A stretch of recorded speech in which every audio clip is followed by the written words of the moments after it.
Join us.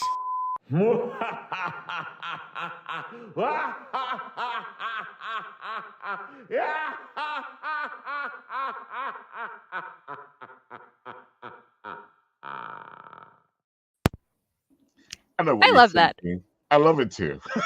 But I know what you're thinking. And you guys are out there thinking, wait a minute, it's not Halloween, Ralph.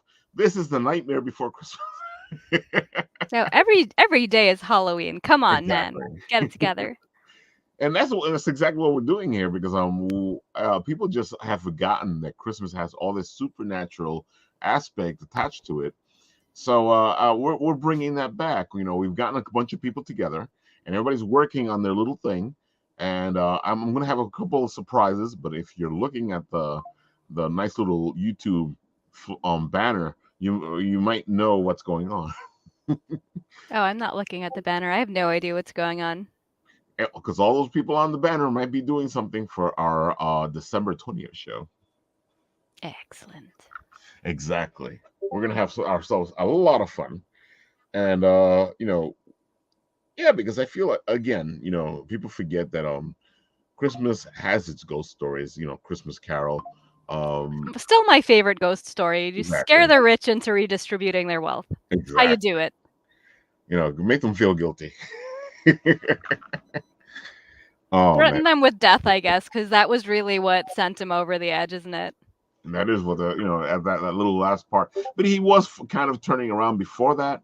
But I feel like that's what sold him That though. solidified it. That sealed the deal right there. Like, bro, you gonna die. It's like, I'm gonna die? Oh no.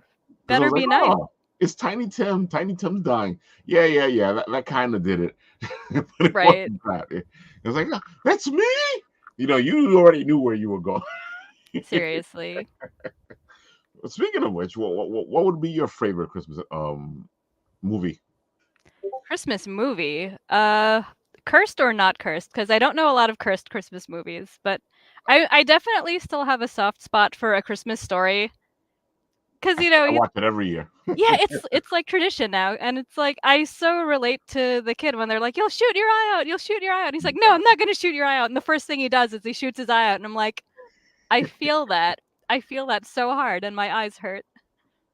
Yeah, because that's life. That's exactly what. Because it's so funny. Now that I have a daughter, it's hilarious because I'll tell her something, and then she'll give me that look that I gave my parents when I was a kid. Like, Oh what? no. It's not gonna happen. And I'm like, I'm telling you this because I know it's gonna happen, It's or it's like possible it can happen.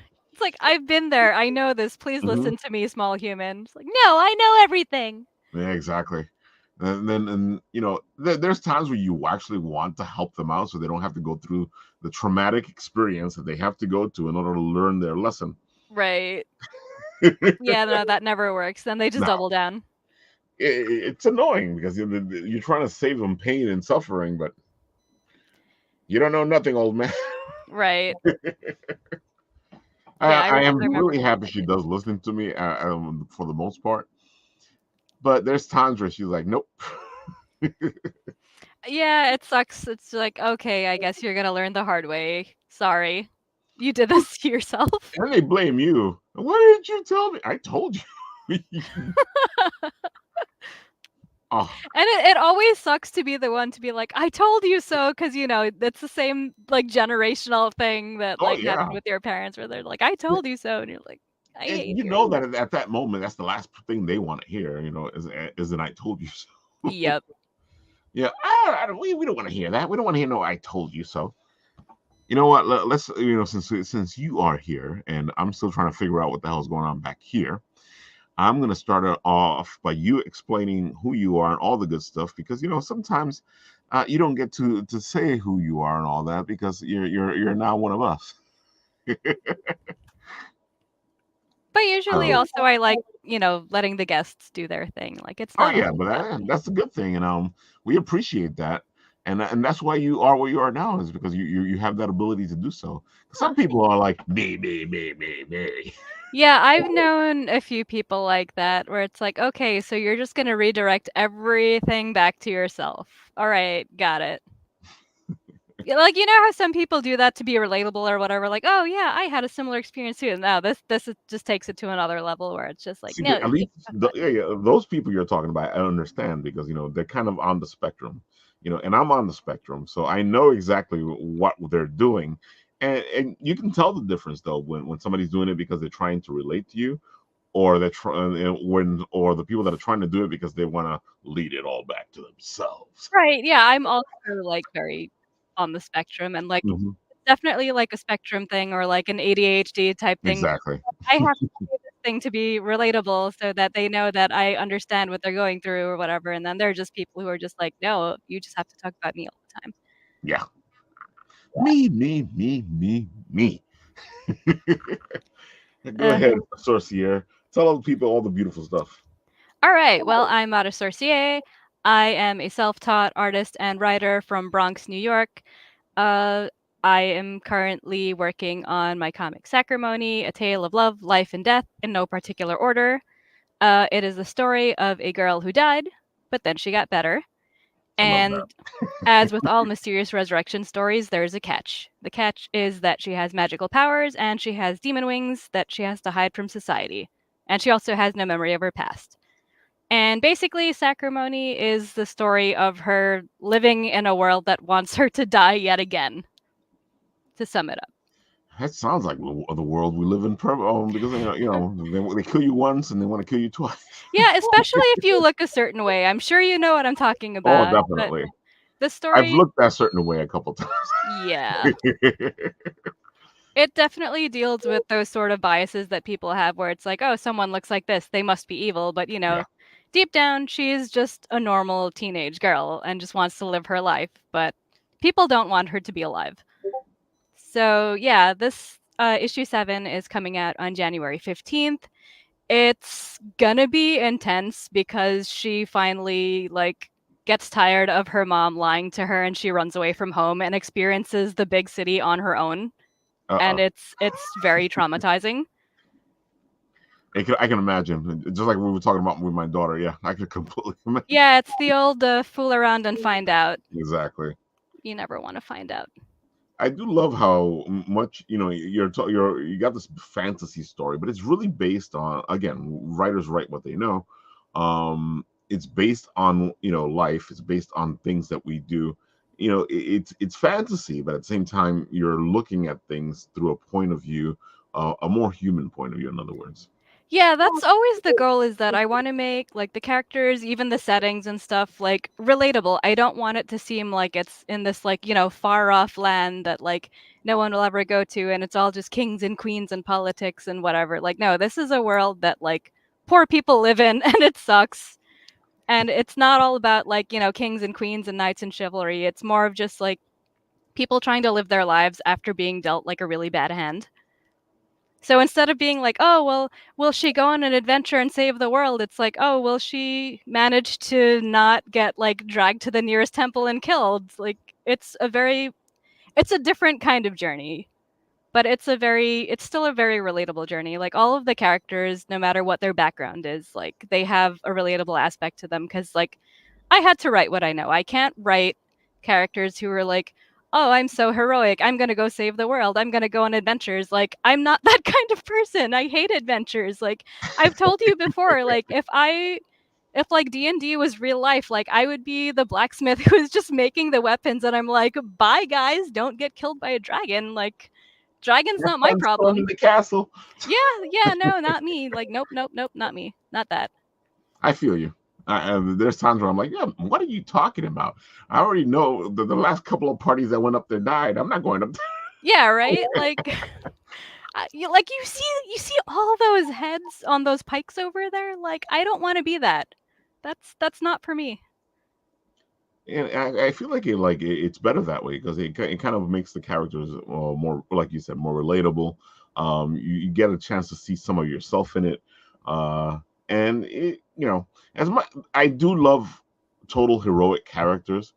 Those types of people are flawed as well, but at the same time, they're coming from some place, and that's why they do what they do.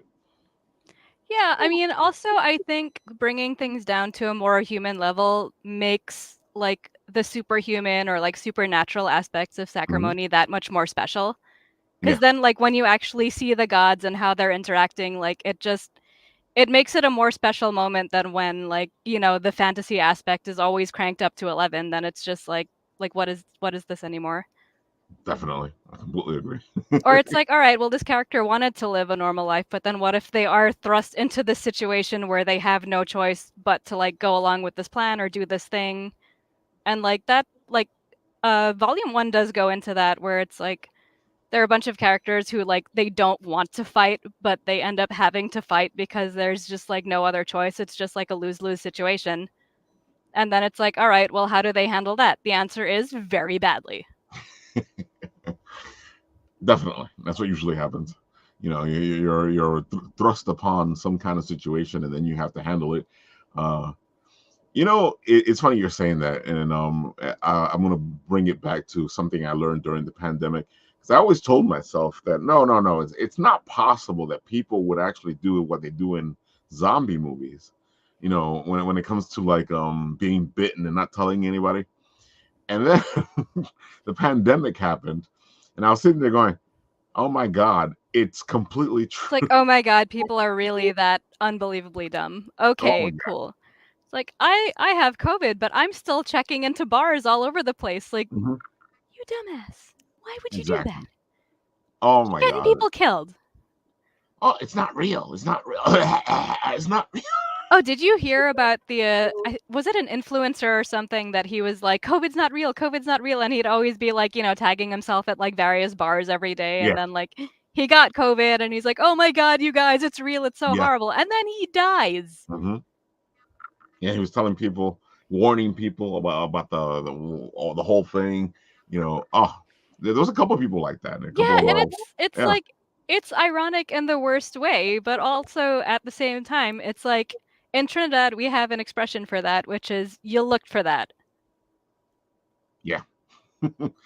But and it's so funny because even with all that, even with those people, those deaths, there's still people out there going, "Oh, it's all fake."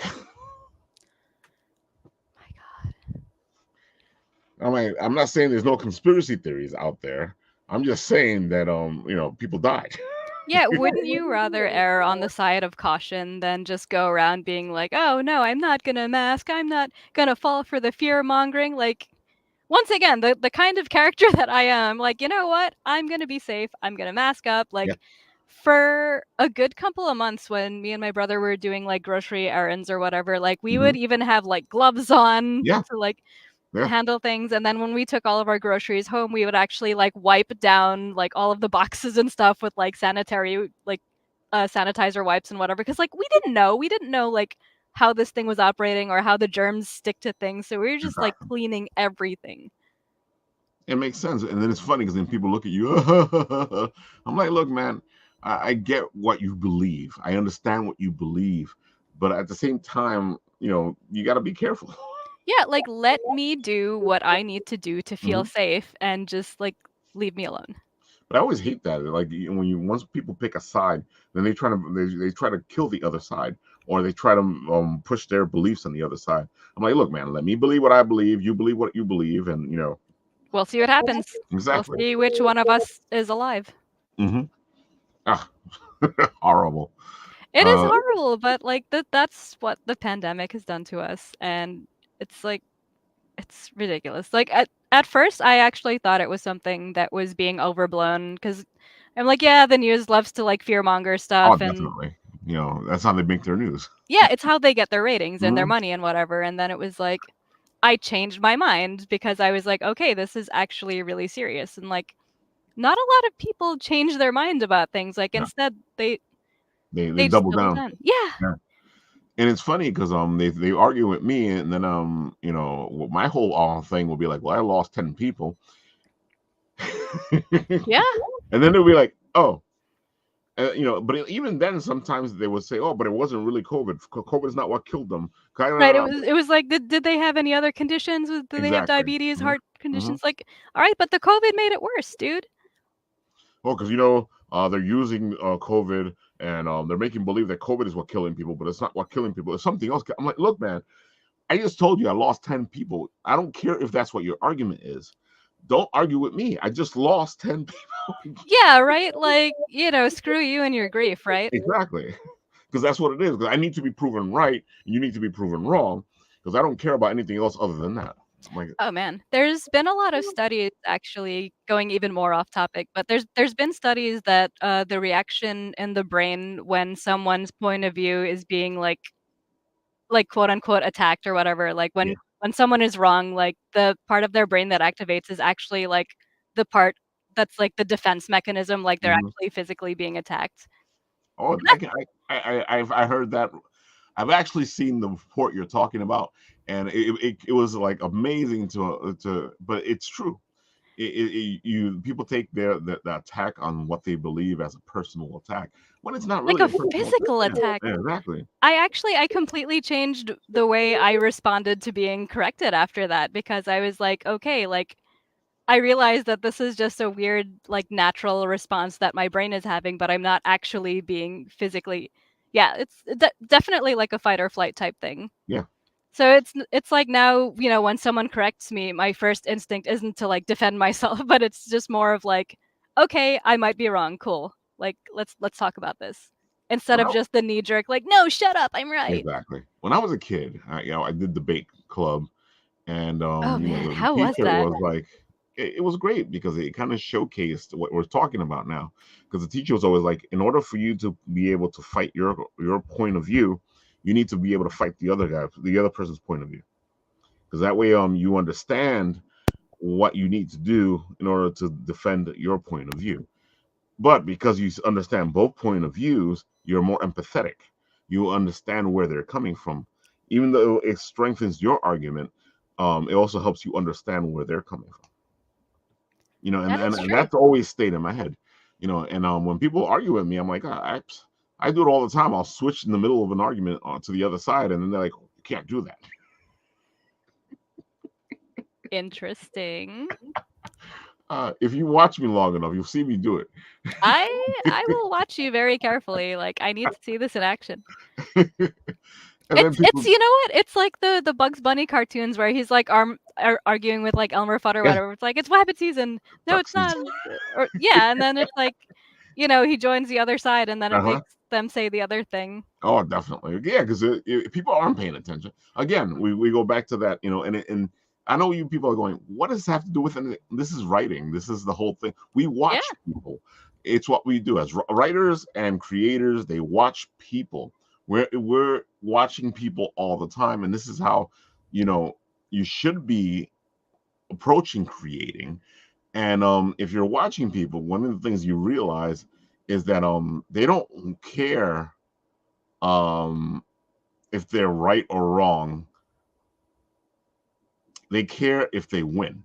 yes. That's also another fun thing to segue into when you see people trying to win arguments that like they shouldn't even bother having. Exactly. Like a And friend of mine, oh, she was telling me that like, she went to like Five Below for like some pool noodles for decorations or something, and it's like right. an old woman had come by and she was just Uh, like, "Oh, the pool noodles, cool. You can use them for like XYZ." And my friend is like, "But I'm not gonna use it for that." And uh, like she started this whole back and oh forth. my God. And it's just like, because she wanted to just win and be like, like, no, I'm using it for this. And it's like, I talked with her like afterwards when she had brought it up, and I was just like, why do you care so much? Like, why do you care what this old woman thinks? Like, if someone told me that, like, oh, this can be used for XYZ, I'd just be like, okay, cool, thanks. And then just turn around and just walk away. I appreciate your input. Yeah, that's what you do. It's like you just say like, okay, cool, thanks. You just shut down the conversation and you just go about your day. And I feel like what happens sometimes with writers and creators is that they forget to put this stuff into their writing and their stuff in general. And people go, well, something's wrong, something's missing.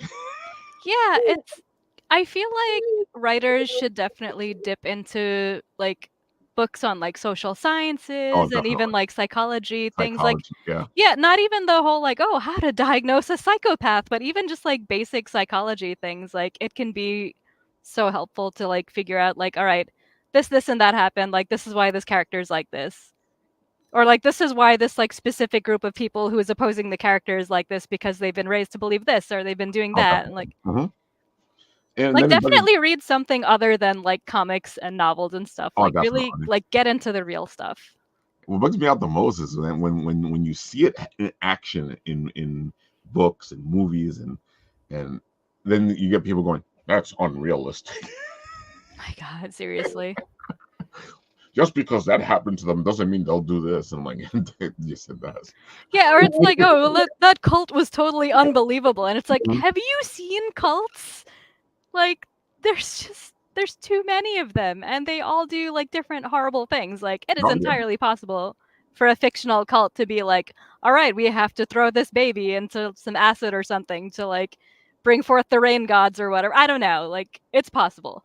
but it's funny because my favorite argument with people is, well, you never notice that when somebody goes on a killing spree, they don't say, "I knew he was going to do it." Well, some people do, but most often what you hear is like, "I didn't know he was capable of doing that. He is such a nice guy."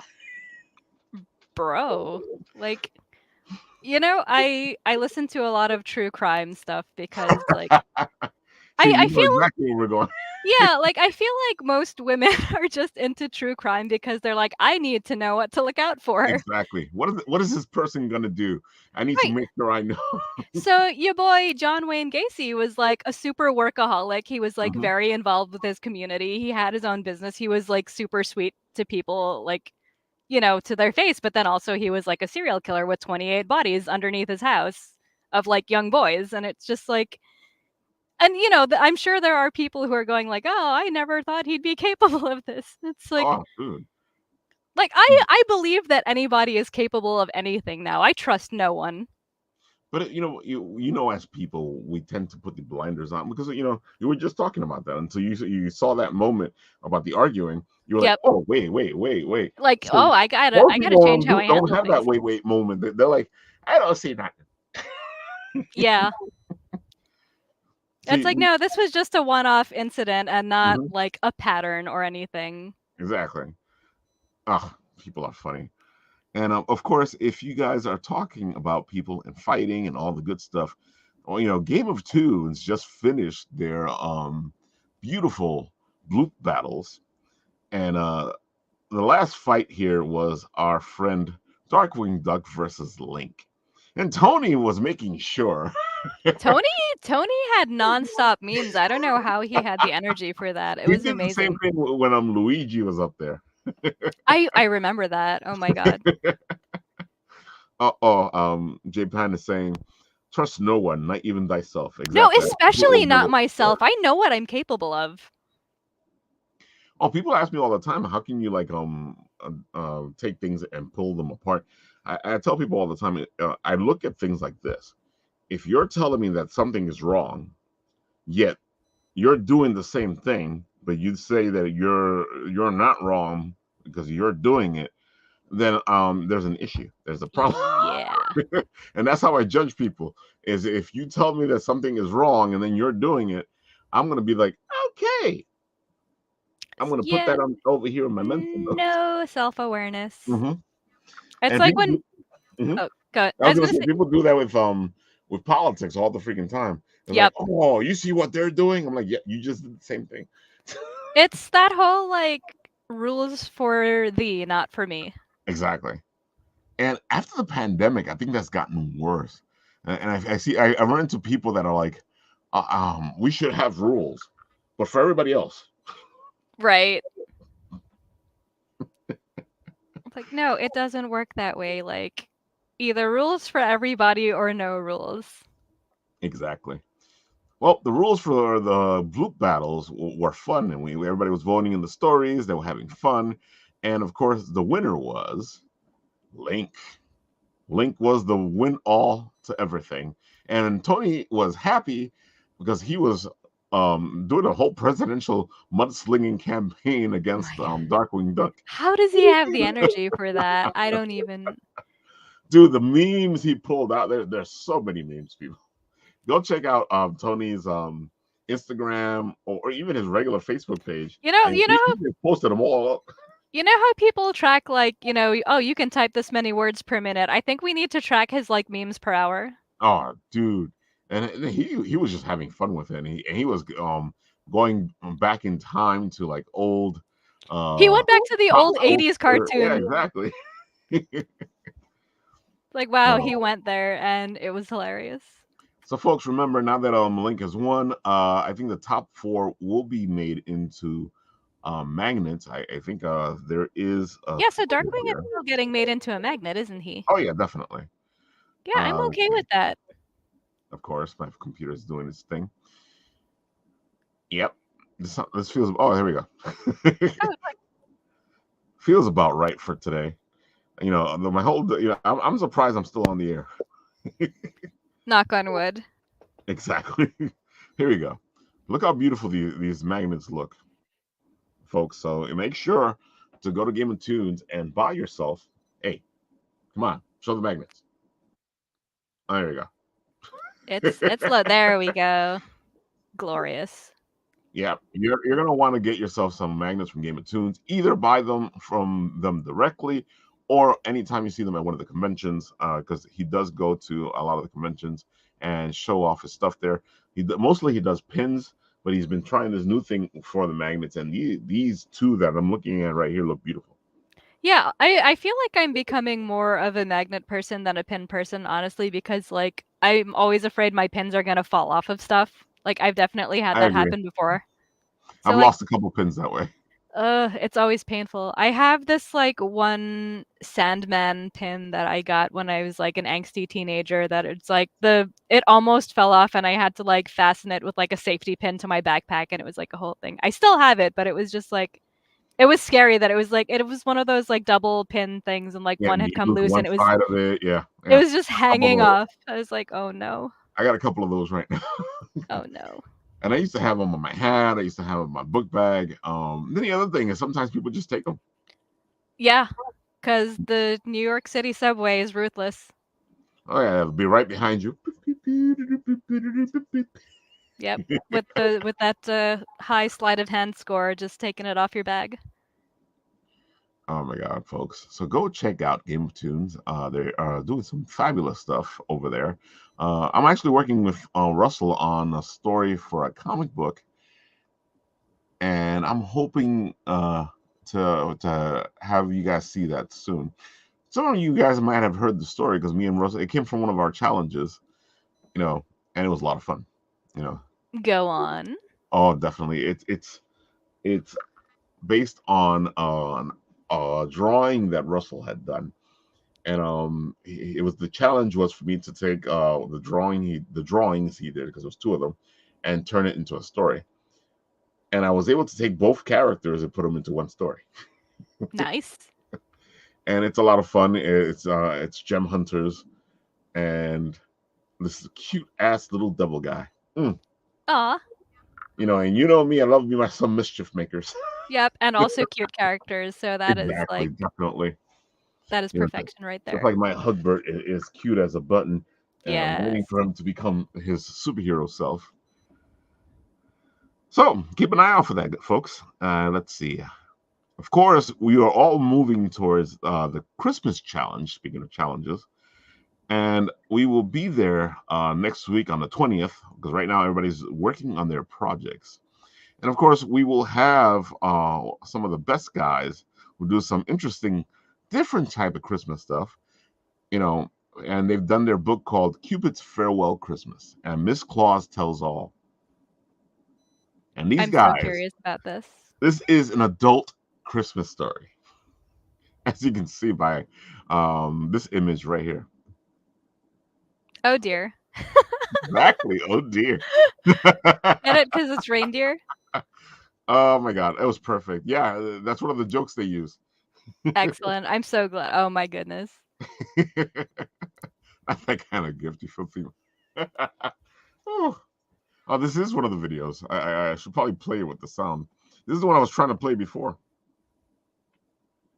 All right, let's see. I guess I'll let it play, and then I'll throw the sound on when it does the Yeah, I replay. never know how to rewind things on Instagram or if that's Oh, a I can feature. do it right now if I wanted to. Okay, let's see. Oh, huh. Yeah, you just grab the thing. All right, pause it. Put the sound on. All right, let's roll. Take it back a little bit, and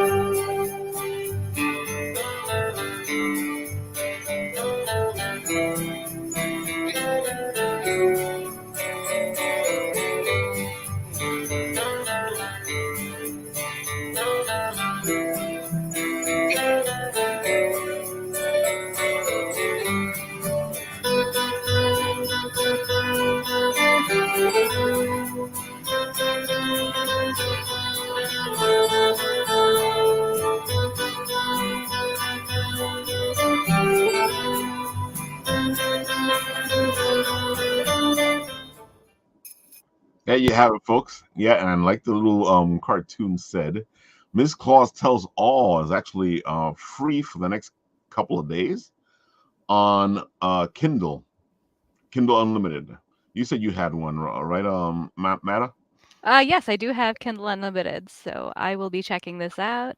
I don't know. It doesn't say for how many days it's going to be free.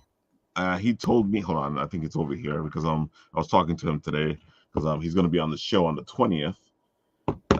Here we go. Cupid Farewell Christmas. There we go.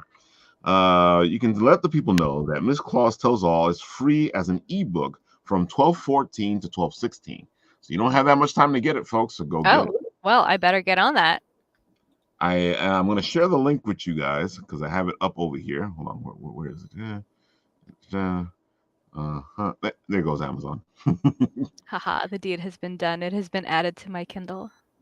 All right, let's see. There we go. Share this tab.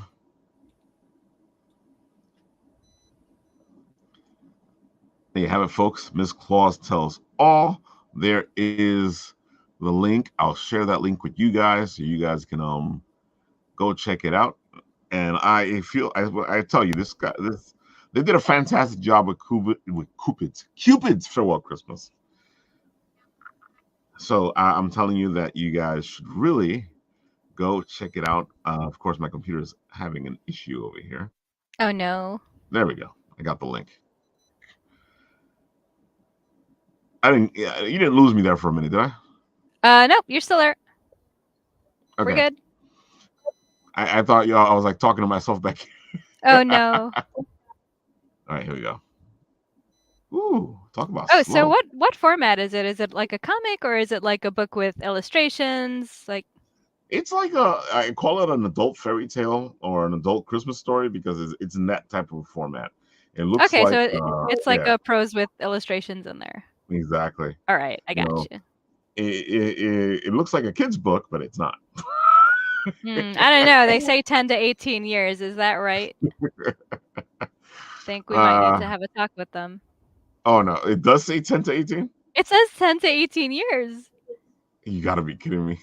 I am not kidding you. That was like the first thing I noticed. Like, oh no. That is funny. Someone's 10-year-old is gonna be traumatized. Reading range 10 to 18. Yeah. I don't think they do something really bad, but you're gonna have some questions if you let your kid read this.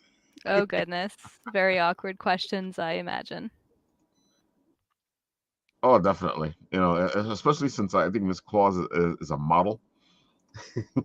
Oh dear. Yeah. Mommy, I like this Mrs. Claus better. Exactly. Oh no. And of course, they'll be here on next Wednesday on the 20th when we're doing all our challenge stories and stuff.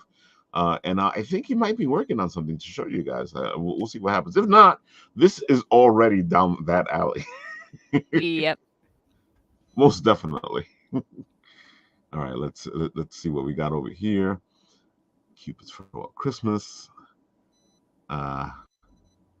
Will the computer work with Ralph? I say no. Signs point to no. Oh, so is Uh, this a sequel to Cupid's Farewell Christmas, or is this its yes, own it is. It standalone thingy? definitely is a Okay. sequel. Yeah, I Do think we he's trying to work on a trilogy of these books. do we need to be super duper familiar with Cupid's Farewell Christmas to understand this, or No, this is can one we of those jump books in? where you can actually pick it up and read it. Okay, cool. Yeah, it'll explain the world to you. So you don't need to have read the first one. Oh, You excellent. could read the first one though, because it's a pretty good story.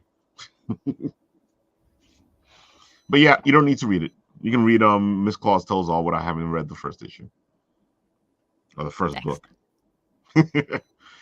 So Matta, you can explain to the folks about this little project right here. Oh, yes. Our good pal Travis Gibb from Orange Cone Productions has put together a lovely holiday spirits horror anthology. This is going to be the third in the series.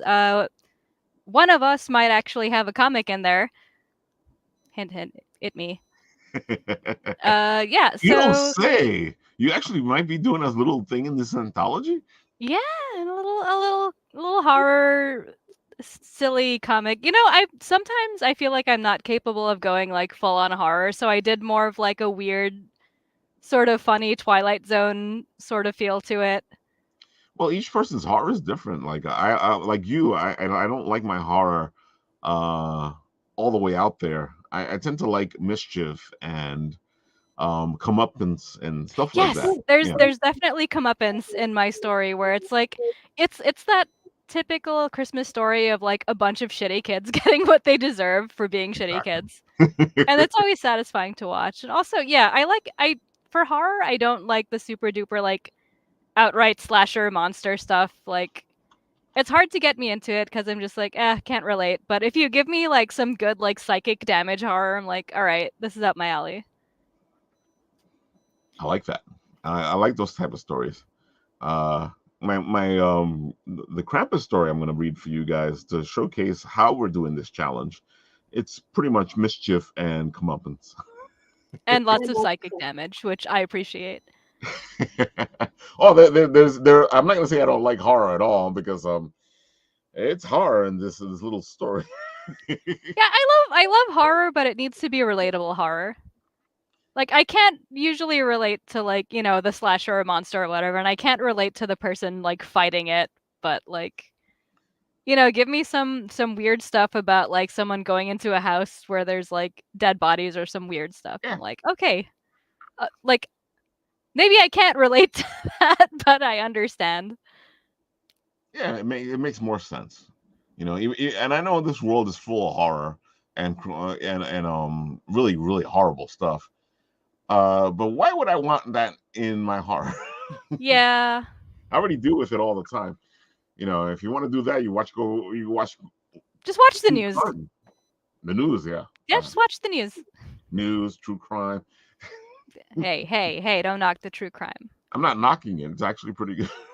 It's intriguing because it's like sometimes you just want to know how horrible someone can get, and then you find out, and you're like, I wish I never learned this, but I know what to look out for.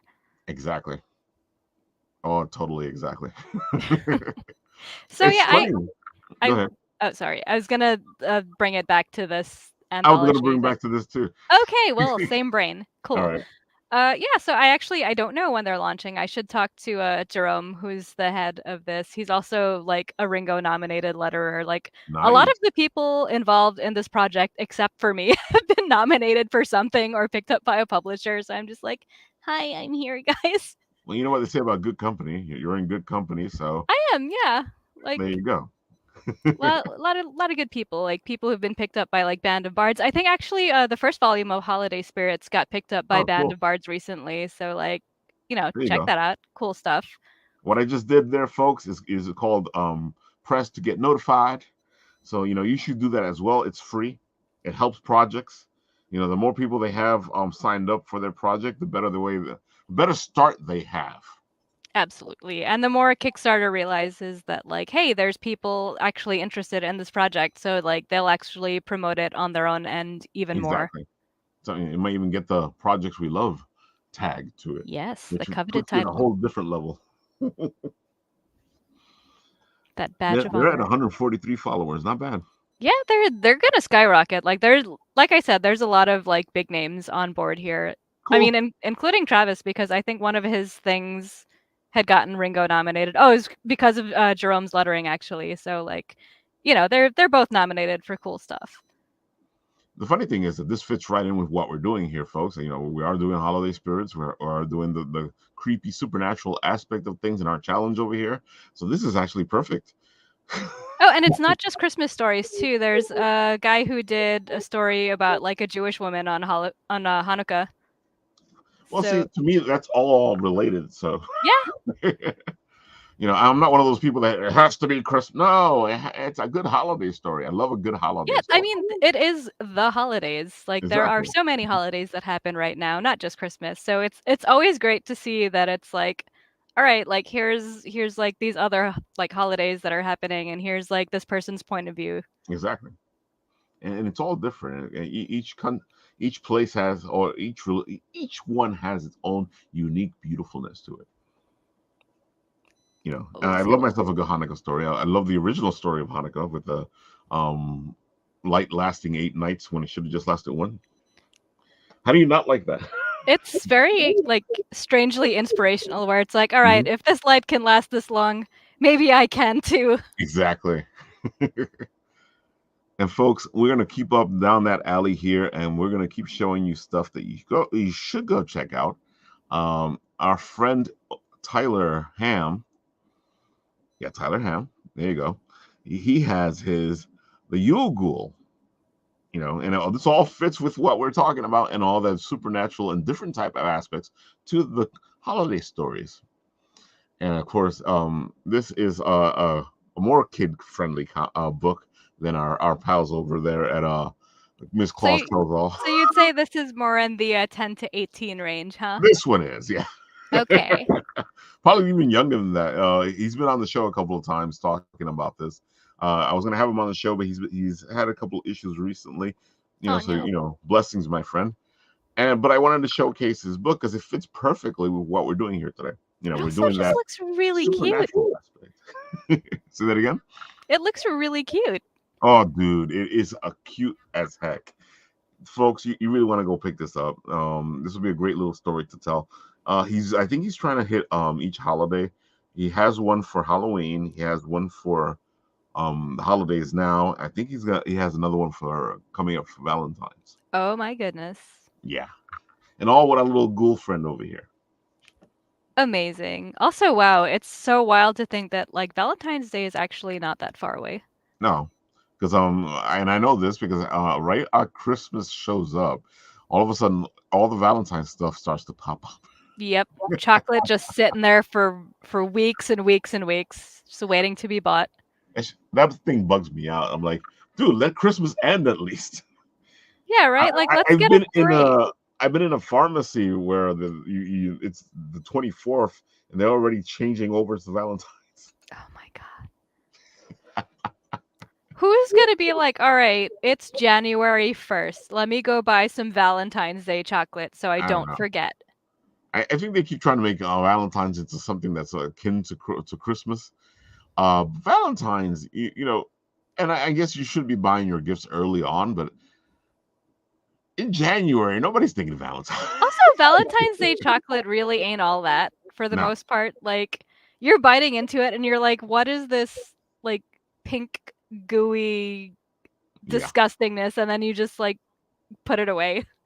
It's like that old Forrest Gump quote. It's like life's like a box of chocolates. You never know what you're gonna get. And I don't want like 70% of what's in that box. exactly. That's why he says that. Because you're gonna get stuff that you don't want before 70% you of even the get time. stuff that you do want. Yeah, it's one of the wisest things that I've ever heard that has like stuck with me since, the dawn of that movie. Definitely. Let's see. Let me get rid of some stuff so that my computer can run better. I will say a prayer for you in the meanwhile. All right, I can leave Sacrimony up. There we go. And things are running a little smoothly over here, a little Excellent. better. All right. I guess I will showcase to you guys. Yeah, 44 minutes.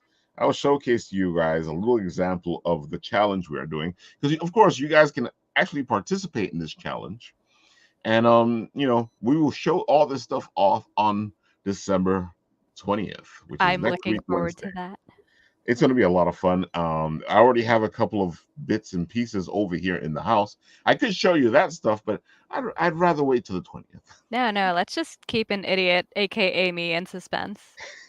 What I will do is, because we did a similar thing a couple of years back, because again, I love the fact that there's such a supernatural aspect to Christmas, to the holidays, and I the story I did was a nice little Krampus story. So Sucker for some Krampus stories. exactly, here we go. His heart races. He can hear it in his head. It pounds as if someone's trying to break down a door. He had been running now for what seems like ages. And for some reason, his heart threatened to come out of his throat. He leans against the wall, frantically trying to catch his breath. All he needs is a small break, and then he can keep running. Then he can get away. Yet each time he tries to catch his breath, each time he thinks he's alone, he can hear him coming. There it was, taunting him, getting closer and closer. Tommy, oh, Tommy. He heard the voice that was now haunting him chime in from the darkness, the very shadows. His heart sped up. His stomach threatened to release his dinner, and his head felt light as he almost succumbed to the dark. He starts running again, his body protesting, his heart threatening to explode from his chest. Come on, Tommy. Don't make this harder than it has to be. He runs, his feet stumbling over nothing, and his legs feel like they have become gelatin. Running is so difficult, and he falls and falls again and falls yet again. He sees a dark hole and jumps into the filthy garbage dump. Tommy, you have been such a bad boy. Just come out and I will take it easy on you. Or I can come find you and things will be, oh, so much worse. Alone in the dark, in this hole, he tries to stifle whimpers that will assuredly get him found.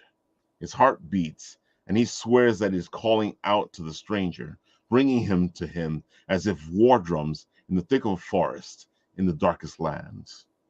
Hands emerge from the shadows themselves, followed by strong arms that wrap around Tommy. Soon a toothy smile becomes visible. Small fangs give it a menacing look. Tommy swallows hard as the voice whispers in his ear, Tommy, Tommy, Tommy. Tisk, tisk, tisk. It's bad enough you are a bad boy, and Santa has you on the naughty list. But trying to destroy the belief of other children just because you get coal, that is just downright evil. How dare you destroy someone else's faith? Looks like you need to be given something other than coal. Now, I give you one chance. Go be a good kid, keep Christmas in your heart year round, and maybe, just maybe, Krampus will let you be. If not, the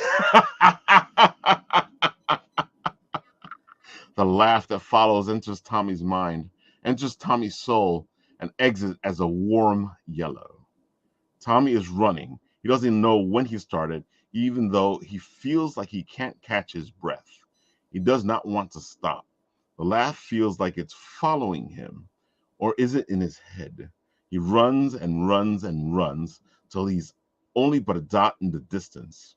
And the stranger smiles mischievously as he exits the shadows, checks Tommy's name off the list, and says, Oh, Jimmy, you've been a bad boy.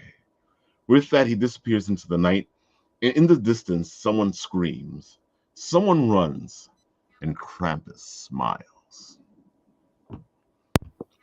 There you Love have it. it, folks. Also, I need you to narrate like all of my audiobooks now. Like all of them. I appreciate that.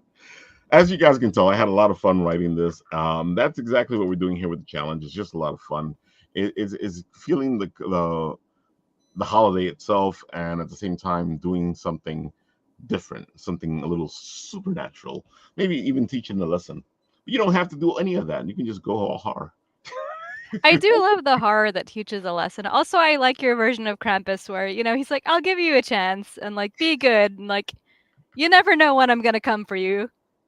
So I he's feel just like that is so much more scarier than him doing anything to him, because that means Krampus can just show up whenever he wants.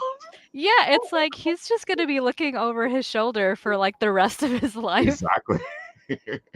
And it's funny because to me, when I'm looking at this Krampus, I know the usual picture of Krampus, but this guy, I feel like he's in a Christmas type suit, and he's wearing a smoking robe over that suit, and he looks like well put together. Yet he has his horns. He's much more mischievous, much more relaxed. You know, somebody that you wouldn't think is threatening, but because he is who he is just scary. I need to try to draw that. I hope I can get that done before the 20th. Ever since you gave me the description like a few days ago, I was like, Mhm. I need to make that happen. Oh my God, he to me, I can just picture him. The sharp fangs, the mischievous smile on his face, the nice little horns. Always find that because people like always think that these pretty people, these beautiful people, um are not the scary beasts that they are. Right, because it's like, oh, well, they look pretty. They can't be Mhm. capable of bad things, right? Like, I don't think so. Those are the people you watch the most. yeah, exactly. Like, what are you hiding, huh? Exactly. What's going on under there? Ah, there goes Andrew. Andrew is like, "Hello, my people. Hello, person. Our How you person. doing, Andrew?" Yeah, we're doing our little creepy Christmas challenge over here, Andrew. If you want to participate, you're more than welcome to. Oh my God, yes. Do I would something. love to see what Andrew comes up with. He's a DM himself, so Also has like a very good imagination. oh, he definitely does. I love his maps. Oh, beautiful. Also, he's been doing some like character design stuff Yeah. recently on Instagram too, and I'm all about that life. Oh, definitely. And he's been working on his own comic book. He's also been doing, of course, he's been working games because that's what he's been doing recently, and Yep. some stuff that you guys can actually go out there and check out with some big names, if I remember right. Oh, awesome. Hmm. And of course, we've had Andrew on the show a couple times. And dude, if you guys want a map, Andrew is the man to get, because I'm still working with Andrew because I want to make sure I pay him to do my Vampire the Masquerade map for Omega City. Ooh, You know, a interesting. nice mythical city that nobody knows or nobody sees, and it pulls you into it if it wants to. And everybody Oh dear. seeks, but they never find. Hmm. Intriguing.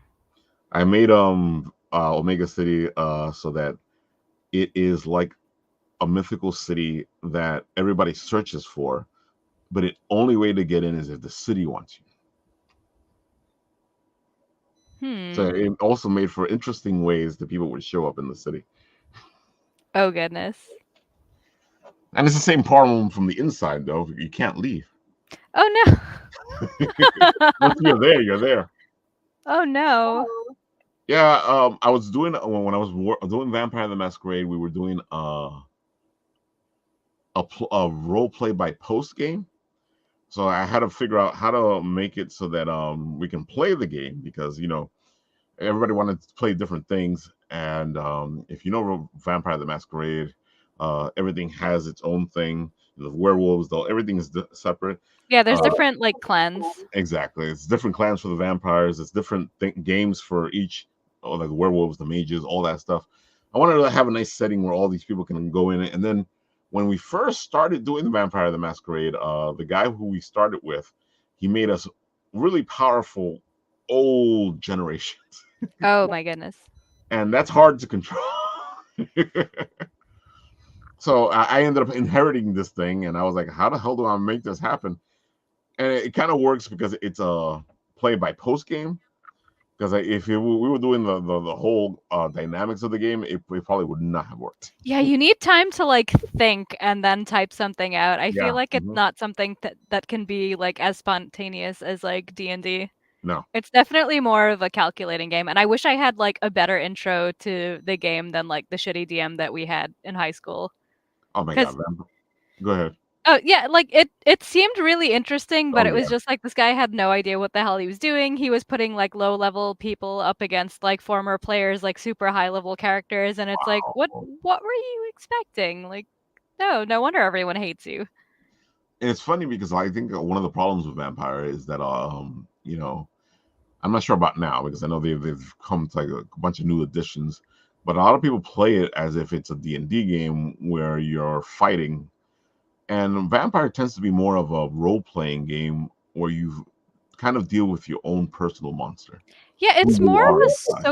Mhm. socializing, like Exactly. climbing Hmm. the hierarchy sort of Yeah. game. Like I didn't get that experience. I felt ripped off. It was unfortunate. Also, nobody explained the rules to me, so I'm just standing there like, here's my character. What's gonna happen? I don't know. And then everyone's like telling me what to do, and like it was weird. It was a weird time. I ended up just like taking their candy and leaving because It's that's such what a you do. great game if people play it. At least in a moniker of understanding what you're playing. Yeah, definitely don't play it like a D&D game where it's just like, okay, you do this, then you fight that, then you do this, and then you fight this. Like It it, can it work wasn't. that way, but you have to actually play it. If you're gonna play it that way, you got to figure out how to play it that way. Yeah, I feel like it wasn't built for that, or at least like when I No, tried it's not. playing that. Hmm. Yeah. No, it was never built for that. Oh Like man. you all it does have a system for fights and all this and that, but you can tell that the game is more leaning towards the whole um obfuscate, sneaking around, uh trying to work things out by talking things out, using fight as the last possible choice. Yeah, definitely not the first.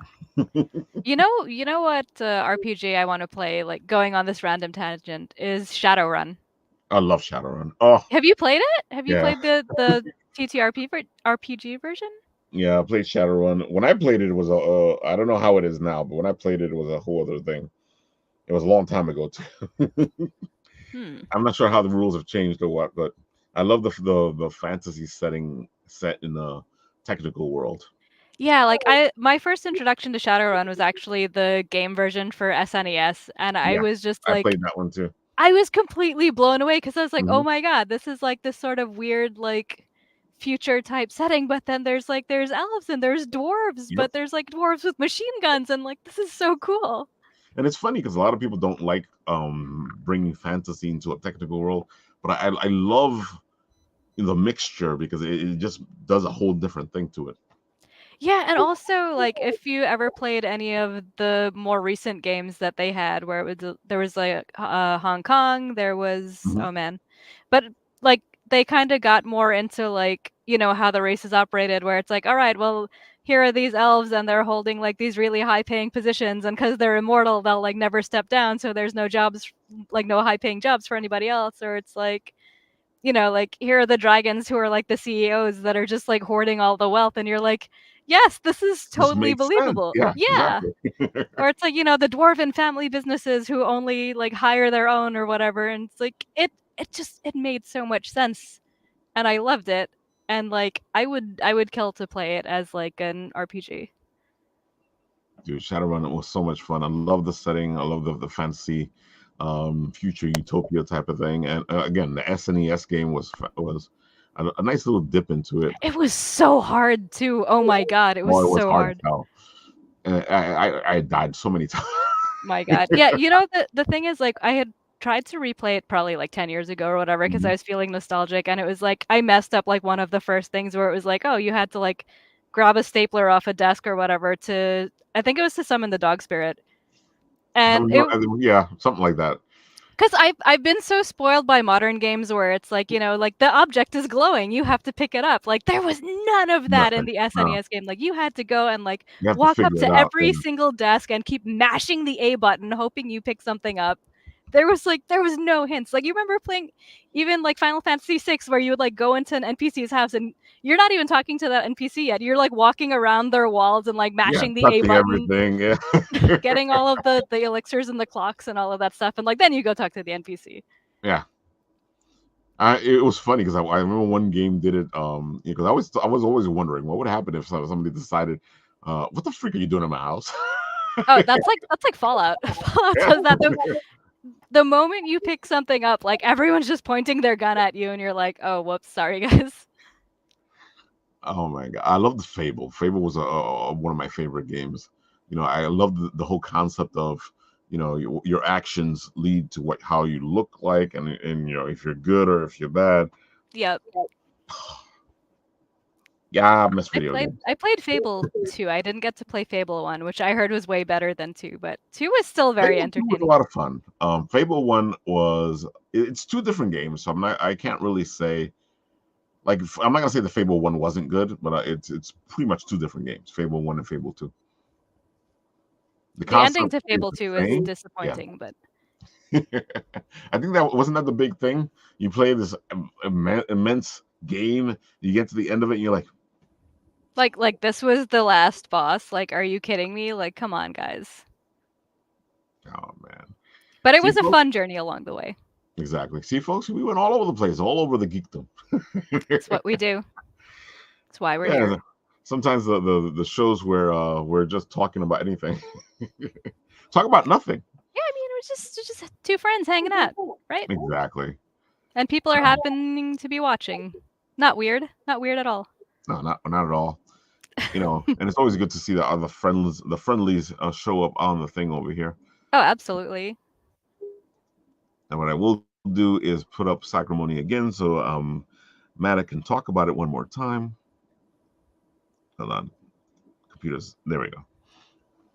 Yeah, so that is Sacrimony 1 through 7. If you haven't, read any of it at all, there are definitely catch-up tiers available in digital and physical versions.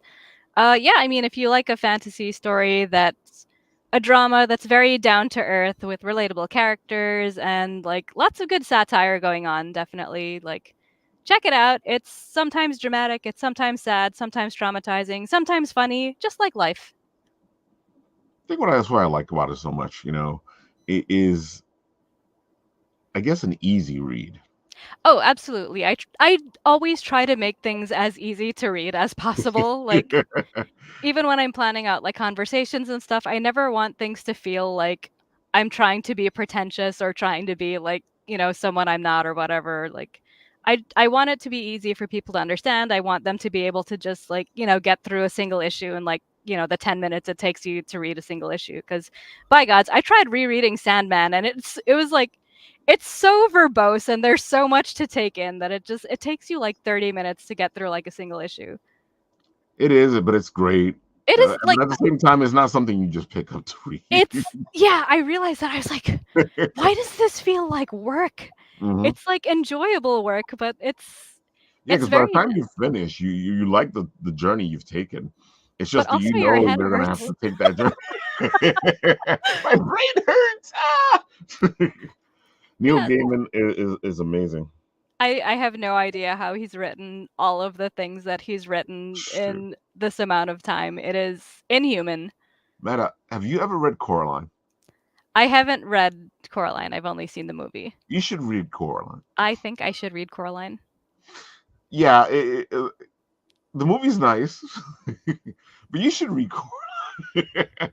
If you guys have ever watched the movie Coraline and you never read the book, I suggest you go read the book. I'm very curious now. The movie was nice. Like, it had a lot of like really good visuals. Dude, I love and the stuff. movie. Like, Yeah, it was beautiful. It's one of my favorite movies, Coraline. Yeah, it's so Neil Gaiman. It's also another good story of like a kid learning their lesson, like the whole fool around and find out. Oh, definitely. Especially as kids, we were always like, "I want that. I wish I had a different mommy." And then you get a different mommy, and somehow she's worse than the mommy you had, and you're like, I take it all back. Look who showed up.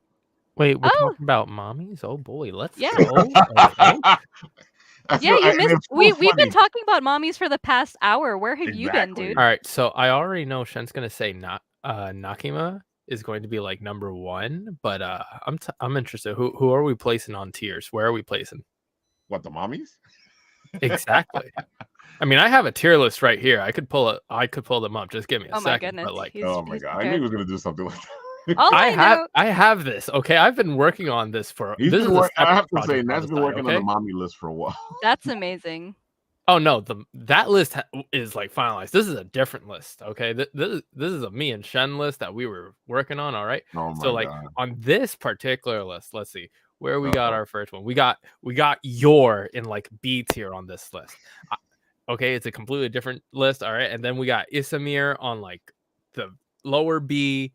Then we also got, let's see, who else we got? Toko. I love how is I'm also in probably B. not gonna know anybody that he's talking about. I'm just gonna smile and nod. All right, and then as we go down, we got more in like low B, and then C tier. Let's see who we got here. Oh, All right. we But got question. Tiamat. Yes. What places somebody in C tier? Mm-hmm. So this is a different list. This is just like a likability score, okay, Okay. between like Okay. series that me and All right, Shen that know. makes sense. Mm-hmm. So that's sort All of right. this list, but like we had a different list just for that. Well, But J that Pan one's has a lost. question too. Oh, Where's Ragyo. Okay, Ragyo. Ragyo. I don't know. Ragyo. Let me just double check. Ragyo. Oh, hold on. Hold Uh-oh. on. It's giving me ragu. Ragu. All right, Now ragu. you made me hungry. All right, here we go. F tier. Oh, why? Why? Because no. No, no. I need to know more. I didn't like her. As far as I'm There we aware, go. Shen The didn't truth like comes her. out. The truth comes out. I wonder if J-Pan has anything to say to that. Does he agree or disagree? He probably will say like B tier or something. Hmm. I'm interested. But I'm yeah. also interested. Yeah, J Pan, if you're still there, let us know where you think it should be. She is the reason, okay, why the power suit. Okay, it's the theme song of like what our anime theme is based off of. Z tier. There we go. See, bottom. What I tell you. Wow. Wow. All right. Wow. Some serious hatred for Regio here. Yeah. Oh my god, this reminds me of when we were running around Anime NYC and Nat was doing his underrated waifu. Oh yeah, underrated waifu. Well, how did that end up? Did you were you able to like because you haven't finished the video yet, right? I have the files ready, and then I've just been Working. I know. Yeah. Being an Real adult life gets sucks. in the way. Yeah. 0 out of 10. Do not recommend. So wait, Nat, are you gonna do a list for that? Kind of, but like since a lot of characters only have like 1 or 2 votes, there's no real sense in doing a list. What you will get is like a small statistic on like what series are the most popular and who's by definition is the most underrated waifu. I have to admit, there was some waifu that people put on there that we were all like, what? What do you mean underrated? That's big facts. The fact that Hinata is on that list makes me kind of upset. I'm like, the dude, we were walking around and he had this big tarp, this big thing where everybody was writing their waifu, and people were writing waifu that are really popular. Yeah. Yeah, it's like we didn't ask for your favorite. We asked for underrated. A little bit. Like it's underrated or characters you feel don't get enough love, and you'll be surprised like how different it is just from like 5 years ago, and how much like just from the whole insurgence of like the Boku no Hero fandom into anime that brought anime into mainline. The scores on like who are popular characters really got shifted by that. Yeah, like I'm looking forward to seeing what Nat does with it, because it was a lot of fun running around getting those people to write I'm so curious about this. It I will be a nice love game. social experiments. Like, this is my jam. Yeah. And Matt's gotten pretty good at getting us to do different things, like his sandwich question when we start interviewing people. Oh, is it just what's your favorite sandwich? Yeah, so if we saw you at like a con recently, Mhm. you're no longer telling us what you do. You're telling us something about yourself. Exactly. All right, cool.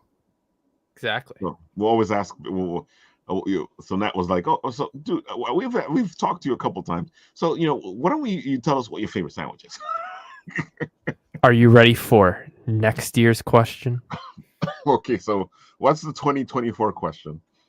Are we allowed to know, or is this like top secret? You can start thinking about it. I mean, we only got like maybe 5 people who are going to be watching the stream who will be prepared for it. But from January to March, the question will be, what is your favorite type of soup? Ooh. Ooh, I feel like this is gonna go hand in hand with my sandwich question, though, because you can't have grilled cheese without tomato soup. exactly. That is true. But you can have soups without sandwiches. You can. I do like me some soups. And then do you also classify stews and curries as soups? If they're liquid enough, I guess. There we go. Now you're ready for some of the fun of it. I Oh gotta man, say, this is I getting deep. was thinking tomato soup with grilled cheese. I've been It's ever so since good. Amanda said that. That's all I wanted is a tomato soup with some grilled cheese. Bro, I went to Costco and I got like two big loaves of brioche. I got like some good Jarlsberg cheese. We got tomato soup. Like, it's happening. Mm, you You, gotta go to you see, Amada's house. that's like a professional grade. That is. Cheese. Oh yeah, no, What I'm about- bougie as hell. You didn't know that? Listen, from someone I'm who not says that they ashamed. can't afford their own page rate, like that kind of means you're not really bougie. I can spend money on food, I guess. Oh Just have wait, something nice. What about Japan has coffee? another one. What about coffee? What's Wait, your is favorite coffee a soup? Mm. Is that what See, he's asking? Some no, people say coffee's a soup. I think he's asking Bean like, soup. what about asking people for their Their favorite favorite coffee.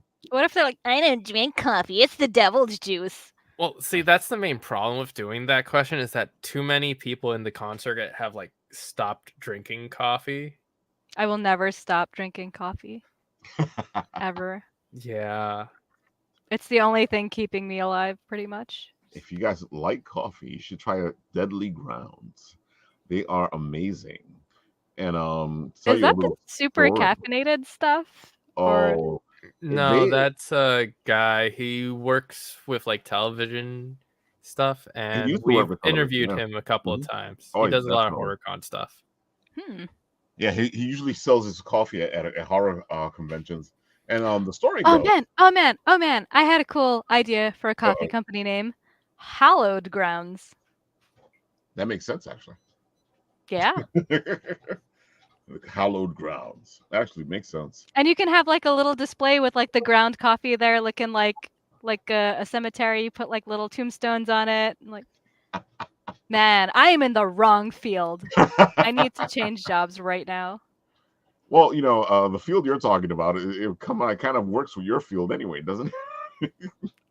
It does go hand in hand, I Yeah. guess. You can't have the art without the coffee. I know a lot of people who have started off in what you're talking about and ended up in comics. It's so weird. I started out in like jewelry technically and ended up in comics. It was a That's weird an interesting spread. jump, but it makes sense because it's still in that direction. Yeah, because So are you I saying if I want a pendant done, I can yes, go to you? yes, Nice. I do What's that. the lead time? Oh man, it depends on the complexity, but usually like around like a month. Yeah. It's not even like me to make it, That- but it's like usually to get it cast, I take it to the casters and then they're like, "Oh yeah, You're we'll working have." okay. They're like, "We'll have it done tomorrow," and then I call the next day and they're like, "Oh no, it's not done," and then it goes on like that for like 3 weeks, and then it's finally done. All right, fair. But yeah, Well, yeah. I recently made an engagement ring, and I can't like show Ooh. it on the gram or anything until it's actually used for its intended purpose. But I will. Is it for me? I don't know. Do you know a Benjamin? He shouldn't have. Oh no. So what's you know, and it's so funny because now I'm thinking D&D, and you know, so what's the, I guess, most creative jewelry you've made? Oh man, aside from like engagement rings, I made a castle ring for myself that it's like a ring with like a castle window and it has like the parapets on it. And I wish I had it handy here, but I think it's in a box because I moved all of my stuff. But I'll bring it next time because, you know, All right, I'll see cool. you guys next week. Oh, also, I made a silver ring that has, you know, like the periodic table of elements where it has like Ooh, silver, the silver symbol on it, and like the weight and whatever. Like it's nice. on the ring, and that gets a lot of compliments. Although people are like, "Oh, I love your gold ring," and I'm like, "This is not gold; it's silver. Like it's That's funny. AR, not AG." So you're still making jewelry because you have, Mostly yeah. mostly for myself though. Like, and if a friend asks for like a commission or whatever, like it's so hard to just like invest the money to make a bunch of stuff and then go to a market that's like a Ah, total flop. yeah, yeah. Like, Yeah. I've you had know, enough friends tell me that. Yeah. spending like thousands of dollars to make like silver rings with gemstones and whatever, and then you spend like $400 on a table for a weekend, and then like it's completely Deadsville, or people are like looking for cheap souvenir crap. Like, Yeah.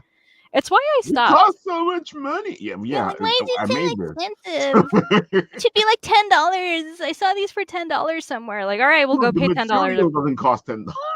Seriously. I don't think people think about that. You know, you're making this with material that costs money. Oh my god, I had somebody who wanted to commission like a little like silver miniature thing, and like, you know, he described it. It was pretty basic, but I was still like, you know, this is going to take my time, it's going to take my effort or whatever. I Mhm. gave him a price, and he came back at me with like, "No, silver is like $17 an ounce. You shouldn't be charging that much." I'm like he wanted to pay like $20 Wow. basically. I actually feel you because I've had a couple of jobs where you know, oh well, Ralph, we need you to read this or do this voiceover, and how much is that going to cost? And you know, I tell them the going rate, and then they're like, that's so much money.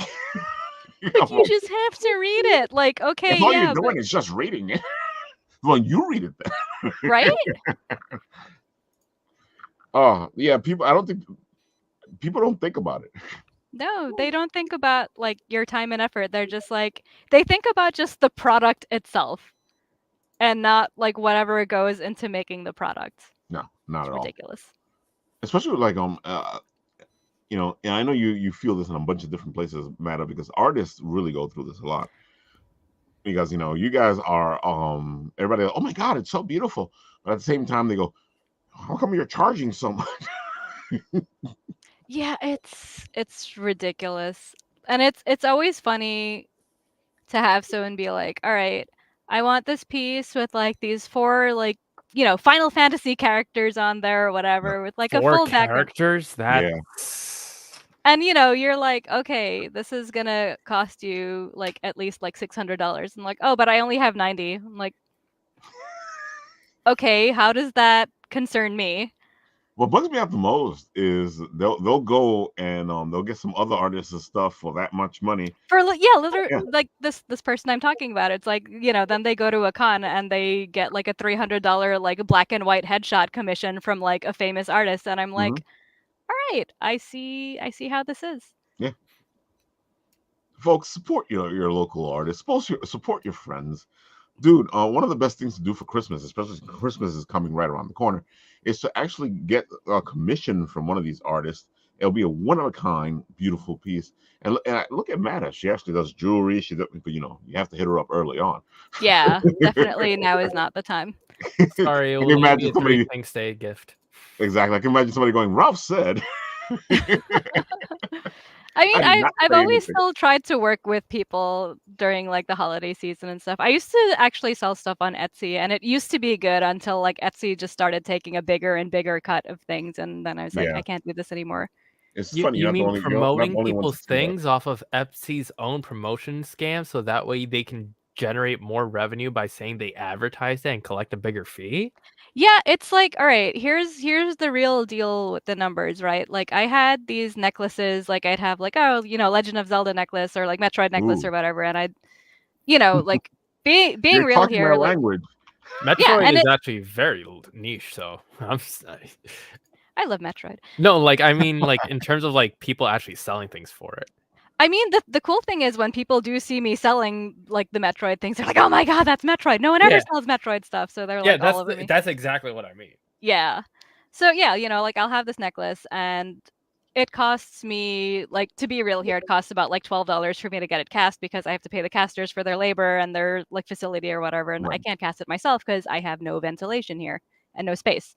So and then it's like after I go through like Etsy's listing fees and like all of their other stuff and they take their cut, like I'm pretty much making like $6 off of this somehow. Because they take fees out of even like your shipping costs, Oh, Mhm. which definitely. Fees from shouldn't fees from happen.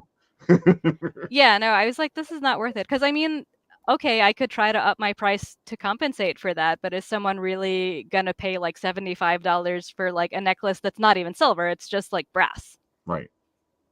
No. No, yeah, no. What type So, of brass are we talking about? white brass, so it looks like silver, but Oh, it's not the cost of silver. Well, if yeah. we're talking supernatural, you might want that brass for some of Mm. I don't know about white brass though. If it was like just pure like Like copper yellow iron brass? brass. I mean, there's yellow brass and there's white brass, and white Yeah. brass is cool because they add like zinc to it to make it like white. Yeah. It's Yeah, very but Each one once interesting. you has its add uses. zinc into it, it becomes weaker. It does. Zinc is incredibly weak, but like my necklaces have been really durable. I've had people like come back to me like years later at conventions and they still have it and it's still in like pristine shape because like I make my stuff sturdy. Like See, I have Matt, now such you got me thinking about what I can have you make. mm, And again, it's all D&D based because my brain is like, wait a minute, I found the blacksmith. yeah, You know? I told you if I was gonna be in a fantasy setting, I would be that blacksmith just making things or like, making these little enchanted baubles. It's just like here, the dragon's your problem. Go deal with it. You know what I'm thinking, Mata? Uh-oh. We Uh-oh. have Ralph roll a dice, and each roll is going to determine what he's going to get. So, like, 20 is going to be like a PC made by you, and then 1 is going to be a small little natural 1 die. Okay, no other Aw. numbers, just a nat 1 die. I have one of those already. Is it But is is it it gonna on a be a die network? with just ones on it? Yeah. No, Because that would be funny. there's actually a shape where if you roll it, it will always be 1. Yeah, I know that one It's too. like messing with the Cheating. balance of it. Yeah, Interesting. physics, fun. There's also one for there that gives you automatic 20s. That's why as nice as some of those like handmade dice look, I'm like, I don't know if I trust the balance on this. Mhm. Like there's like these cute little like resin ones with like little dragons in there, and I'm like, yeah, no, that dragon's fat ass is gonna make it like roll a 3 the whole time. That's the I fun don't part. know. Oh, that's right. If you guys are, because Momo was supposed to be here tonight, but it was kind of late for her. Oh. Let's see. Let me share this. Monday the 18th. If you're not busy here watching us, you can go check out Momo. She will be doing her whatnot, her first whatnot. For What is those it? of us at home who don't know what a whatnot is a whatnot? Whatnot is basically think of eBay, but live streaming and Exactly. for comic collectors and card collectors. She's going to Ooh. be selling her stuff, selling her wares on what is it, December the 18th, which is Monday. I don't remember exactly the time, but we will let you guys know. Of course, I'm going to share it on the Instagram probably. But Momo does beautiful work, as you can see here. Her art is amazing. So go buy a couple things, help her out. Yeah, man, help like a starting up young artist do like some cool stuff. Like this Exactly. is where you want to get in at the ground floor. Oh, Be dude, that's the enveloped best time to into buy. consumerism. Your wallet craves it. Your Yes. bank account craves it. Tis The the economy season for is failing. consumerism. Only you can support it by buying useless things you don't need. Hey, comics and art are not useless things. Exactly.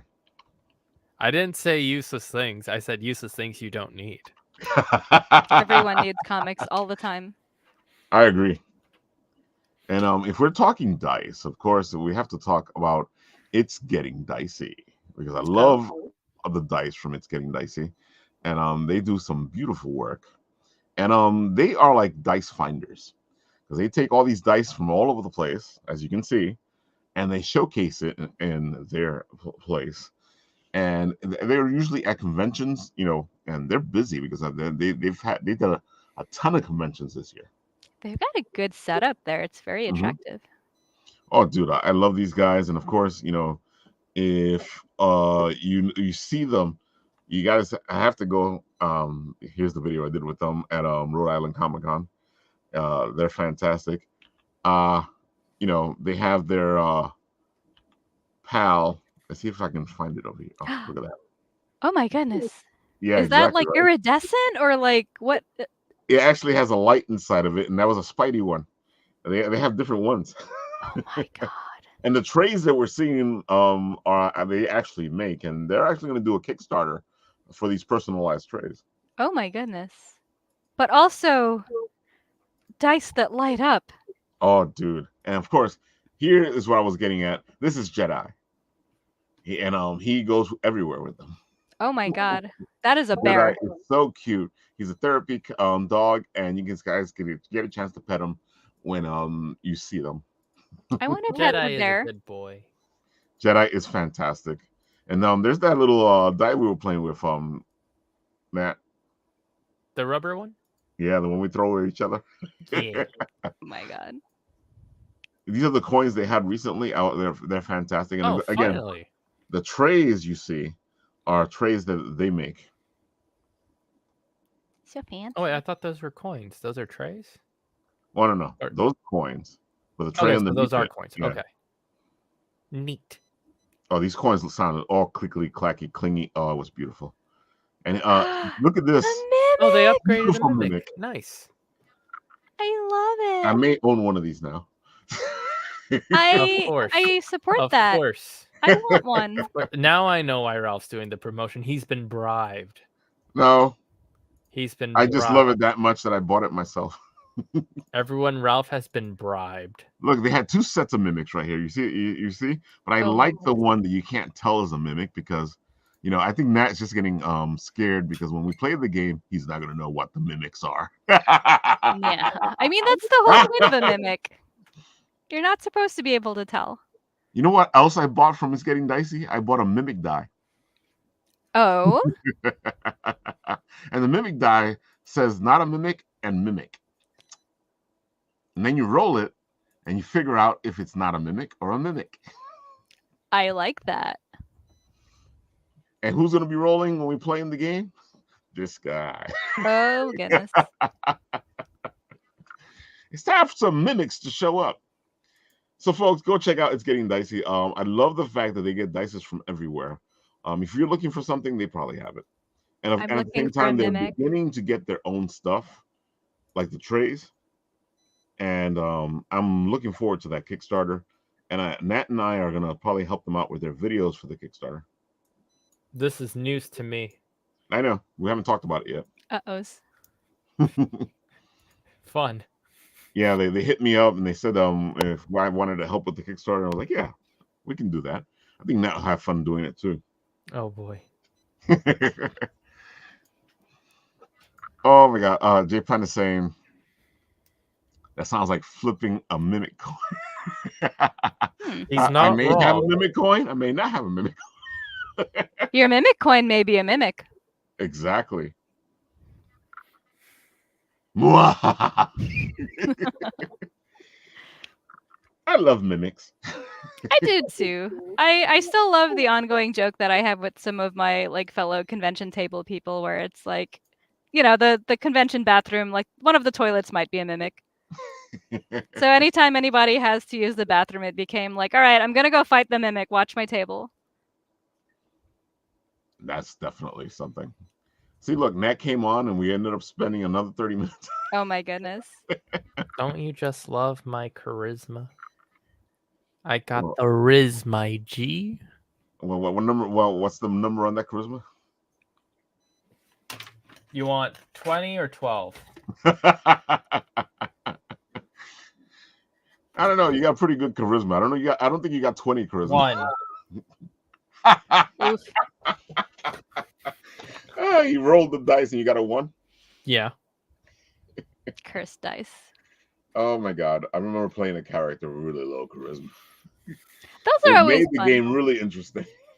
I always love to take like a low charisma character and just try to pull off charismatic stuff just to see like how badly it'll fail. And sometimes you get surprised when it actually does come through. There's a cat. I know some people get upset when they roll bad stuff for their character, but sometimes role playing that is interesting. J Pan is saying he flipped a Riz mimic. I gotta say, I always remember like the critical fails more than I remember like the actual critical successes, because the fails are always just so much funnier. It's like, okay, cool, I got a 20 and I killed a monster or whatever. But when you're like, when your best friend rolls a critical fail 3 times in a row Definitely. on Chromatic Orb and like kills your character, like you gotta laugh about it. Oh my god. I have to say, like with 20s, it has to be epic for it to be remembered. It has to be that moment when you needed that 20 to happen. Yeah, it's like you always get like, all right, 20 on an Arcana check. Like, okay, cool. Stupid, exactly. That's always where my 20s go. It's always into something useless, or it's like, oh, like I'm gonna do an investigation check. You rolled a 20. You see nothing. You guys are rolling 20s in games? Occasionally. Well, it's funny because as a player, I roll 1s. As a DM, it's not good for the players. He does not. Like that is the moment that is telling us that we should sign off and let Matta go take care of a cat. Yeah, he's like staring at me and like licking his lips. Like, it is time. He's the less noisy cat. That's Muffin. He's very sweet, but he will give you a look when it's time. So folks, with that, we will go on. And remember, next week on the 20th, we will be doing the challenge. So if you are wanting to do something and you get it to me, whether it's at writtenwritralph@gmail.com or on the Facebook Messenger or the Instagram Messenger, you share it with us, I will put it up. As you saw, I did a little Krampus story. So if you want to do a little something, let us know. We have a couple of people doing some beautiful stuff next week. Of course, the guys from Cupid's Farewell Christmas will be here, and they will be talking all about their beautiful books. And of course, a couple of other surprise guests and some other people who are working on things behind the scenes. Excellent. And believe me, folks, I have some stuff right now that I want to share at this moment, but I'm not. That is a mood. Classified information. Exactly. So, folks, on this channel, I press the button, and where it stops, nobody knows.